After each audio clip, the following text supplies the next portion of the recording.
How herdsmen invaded Ogun community to destroy and to kill. My dear, things are becoming from bad to worse. And this is really unfair because the government is doing nothing. Please don't forget to give us a thumbs up, subscribe if this is your first time. Let's get all the details. How herdsmen invaded Ogun community to destroy and kill.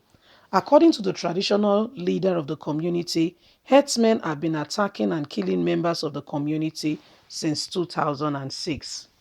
Asa, in an agril community in Yahweh region of Ogun, it is one of the many villages that share boundaries with the Republic of Benin in the local government.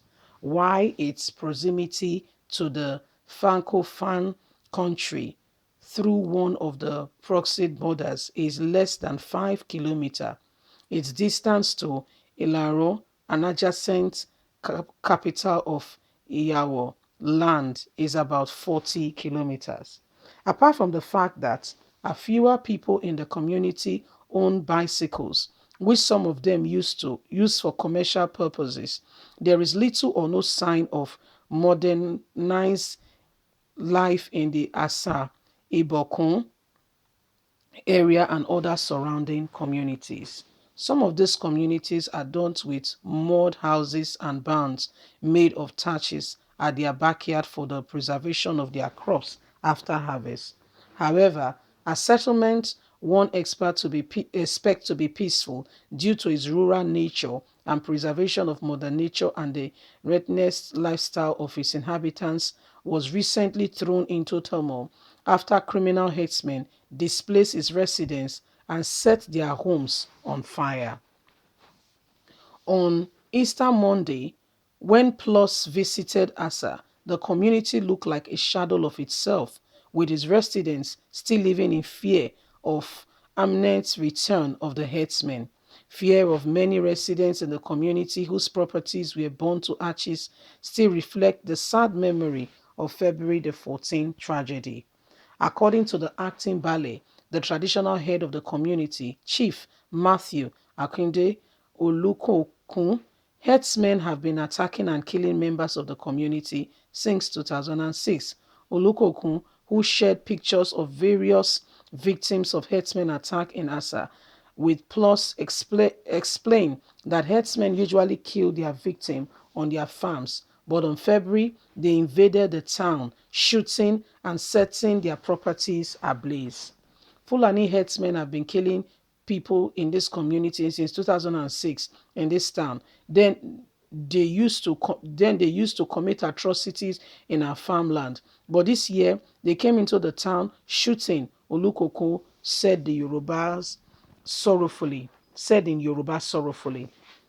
For many residents of Asa, the sporadic boom of gunshots sent chill down their spine in the evening of Valentine's Day would never be forgotten in a hurry. Some of them likened the incident to war. They said all they could do was after the herdsmen descended on their home at night was dangerous with dangerous weapons and guns was to run for their lives to nearby communities and into Benin Republic.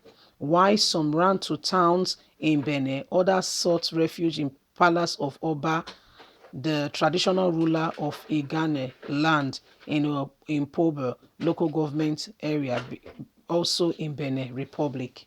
Recounting the ordeal, one of the traditional chiefs, Isolo Kingdom, Ebenezer Akapo, who claimed to be the landlord of one of the bond houses in Asa, narrated how criminal herdsmen gunned down his tenant, Kende Ogbomoson, and also blazed down his house.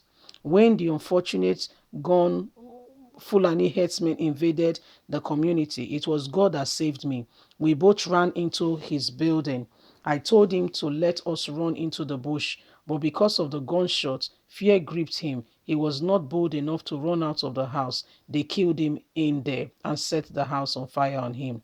Currently, my wife has no clothes to wear. These herdsmen dealt with us very badly. Everything belonging to my daughters who were married were burnt. If anyone invited me anywhere now, I have no clothes to wear. The new motorcycle I just acquired was burnt down. Now I sleep in my in-laws' house. My wife corn bound was burned to ashes. All my children's books were burnt to ashes. They were burnt, and even my cousin's car was burnt. Days after the incident, Gbadosun remains were discovered in the house that was burnt, where he was killed, and was burnt with the house, because his decomposing body could not be conveyed out of the hometown of Toyo. Apart from Gbomosho, a woman who spoke to Plus in Igale in Benin said one alien man died in the bush while running away from the criminal elements. She added that 3 pregnant women were also delivered their baby in the bush because of the whole trouble. She said one alien man asked his family to leave him and run for their life, but his children managed to escape into the bush with him. In the end, the man died in the bush. 3 pregnant women delivered their babies in the bush during the crisis. The atrocity he claimed on the carried out by the herdsmen and the community. The Olukunkun asked one of the aides to also tell Plus all that has been happening and to show him the burnt houses which they took us around, the remains of motorcycle arches of burnt down barns and so that happened some weeks ago. Even though the Easter festival was cancelled with the market day, the recent descent on Asta still presents an apparent of the community, and a shadow of itself is yet to return to life. While many victims who fled have returned to rehabilitate their homes, the skeleton of other homes and motorcycles remain visible in the spot where they were blazed down, and the helplessness of the owner. Even with the rehabilitation, back still, you can still see all that has happened in the community and the walls and the people, even in their life. You can see that there is a sting of fear in the air. Ogosu told the Yoruba said Fulani herdsmen came into our town and they've been coming. They came with some police to inform us that they are bringing their cattle to feed in this area. They stated that we should leave, that they were going to be living in this accommodation, and nothing has been done from the government to save us from this impending danger. My people, what do you think? Leave us a comment. God bless you. Bye for now.